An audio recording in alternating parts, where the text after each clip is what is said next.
फैला जे बरगयारि सारा दिनै मोनसे बिराद गुरुत्वपूर्ण बाथ्राखौ बुंदों।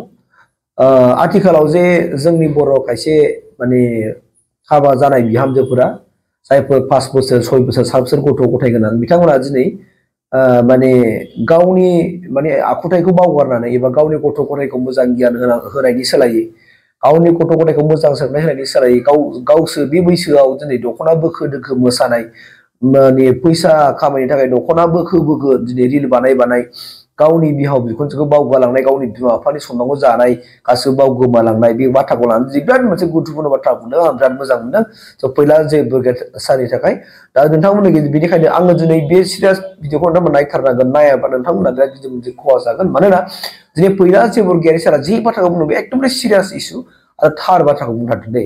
स' बेनिखायनो आं नोंथांमोननो दिनै होगोन जे फैला जे बरगयारि सारनि बुंनाया मा आरो बेसेबां ओंथि गोनां आरो बेसेबां नंगौ आरो बेसेबां नंखाय आरो बेसेबां बाथ्राया सैथोमान आरो सैथो नङा। स' बेनि सायावहाय आं नोंथांमोननो भिडिअखौ होगोन। स' गतिके नोंथांमोना फैला जे बरगयारि सारा मा बाथ्राखौ बुंदों नोंथांमोना नायनाबो जाबाय। गिदिं गिदा फैफिनबाय लंथं जुगा फैफिनबाय लंथं जुगा फैफिनबाय लंथं मदार्न जुग होननानै बर' बिमाफ्रा दख'ना बोखो बोखो मोसाबाय ससियेल मिडियायाव। नंगौना नङा दे? बेसोर लासिं सिं बाथ्रा। जाय बिमाया 7 बोसोर बैसोनि फिसा हिनजाव दङ, जाय बिमाया 5 बोसोर बैसोनि फिसा हौवा दङ, जाय गथ'नो गुन गोनां सोलोंथाइ होनांगौ दङ, जाय फिसा हिनजावनो गियान होनांगौनि बोथोर मोनफैबाय, बे बिमाया गावसो दख'ना बोखो बोखो ससियेल मिडियायाव मोसाबाय। बेफोर गथ'फ्रा बोरै मोजां जागोन? बे बिमानि फिसाया बोरै मोजां जागोन? जोंनि समाजा बहा गोग्गो जागोन? जोंनि गथ'फ्रा बहा गुन गोनां सोलोंथाइ मोनगोन? नोंना दे रायजो राजा नोंथांमोन, दा आं दहायनो बुंखादों आंनाव गाज्रिया साजोब्बाय होनना। ओमफ्राय गाज्रिखौ बुंदों आङो।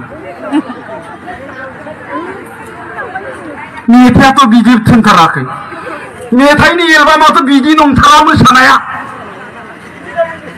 खेबथामसो नायबाय आङो फैलाबायनाय दं नामाब्रा बेयावनो मोसानायावलाय एलबाम होननानै मोनसेबो गैया।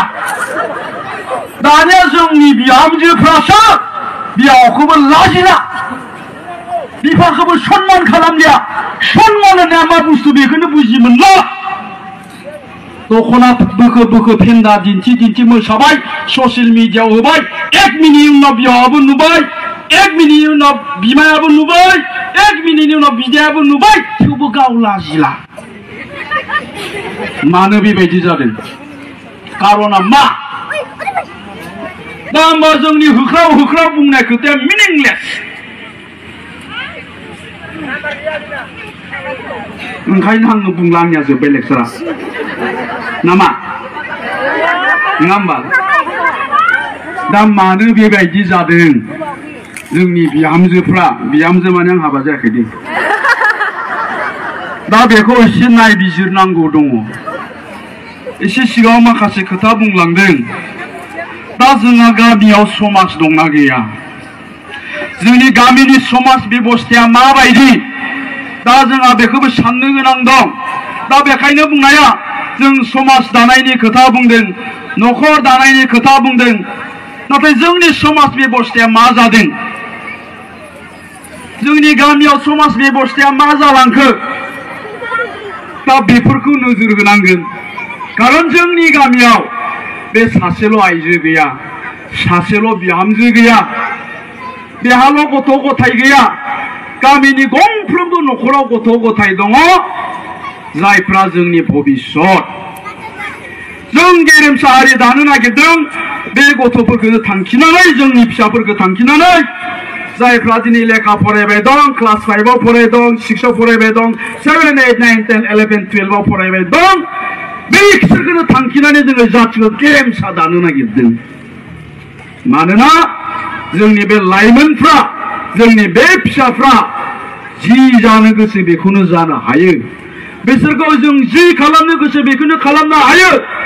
बे लाइमोनफ्रा, बे जोंनि फिसाफ्रा साफा साफा जाथिनि दैदेनगिरि जानांगोन, जाथिनि साफा साफा गेदेर थुनलाइगिरि जानांगोन, बिसोरनो डक्टर जानांगोन बिसोरनो इन्जिनियार जानांगोन master professor scientist SS IAS officer जानांगोन मानोना बिसोरनो जानो हायो बिसोरनि अनगायै रावबो जानो हाया आरो जोंनि फिसाफोरनियाव बे टेलेन्टआ थै रोदा रोदा हाबनानै दङ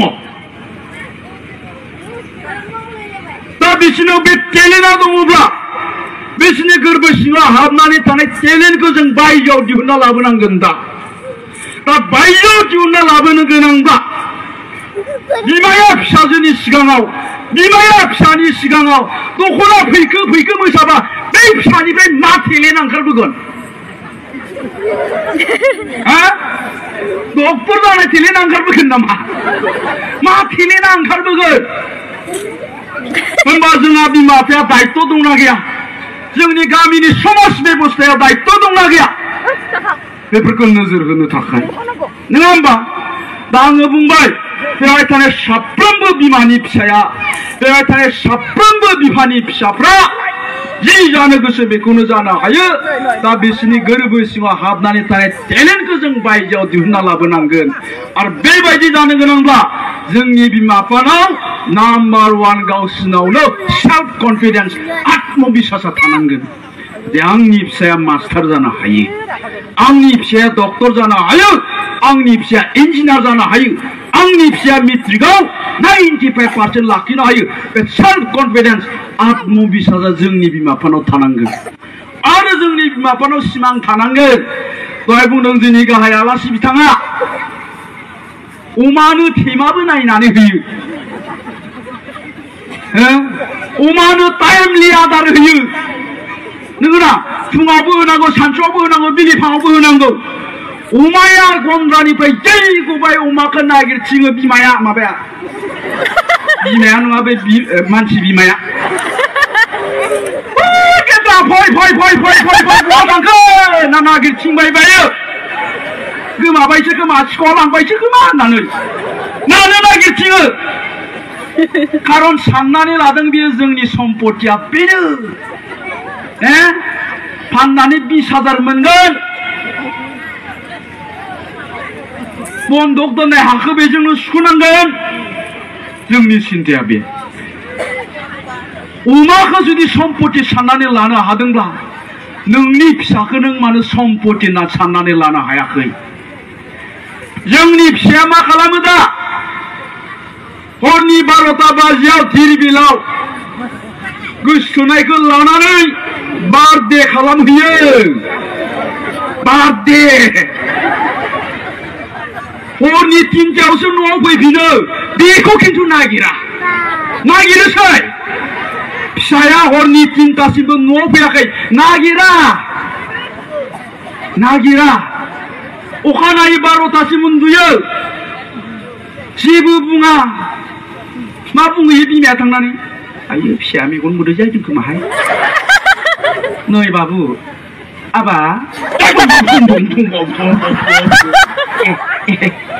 आबा दे जिखौ फिननानै फैलायबावबायसो बे फिसायालाय बोरै डक्टर जानो बे फिसायालाय मेट्रिकआव माबोरै 95% लाखिनो बे फिसायानो ड्राग्स एडिक्टेड जादों जों बुंबाय थायो ड्राग्स एडिक्टेड जाबाय गथ'आ ड्राग्स एडिक्टेड जाबाय जौ फाग्ला जाबाय जौ फाग्ला जाया मा जानो बेलाय ड्राग्स एडिक्टेड जाया जानो मा जानो बेलाय देनाय जाय गथ'आ 3टा बाजियाव हाबफैयो मोनानि हराव बिमा बिफाया जेबो बुङा नोङो नाङा देनाय माबा उन्दुनाय खोना आबा सिखारदो बुंनांगौमोन बिफाया सिखारामोन बबाव थाहैबाय थायो नों 3टा बाजियाव गथा गोदाय बान्थ'गोन बे होनना बुंनाय सोर फिसा बियो नोङो नाङा देनाय दा गथिखे जोंनि फिसाफ्रा बिदिजों बहा मोजां जानो आइफोर आफाफोर जोंनि न'खरनि सम्पति बिसोरो बे फिसाफ्रा बेयाव थानाय सेंग्राफ्रा बेयाव थानाय सिख्लाफ्रा बिसोरनो जोंनि न'खरनि भबिष्यत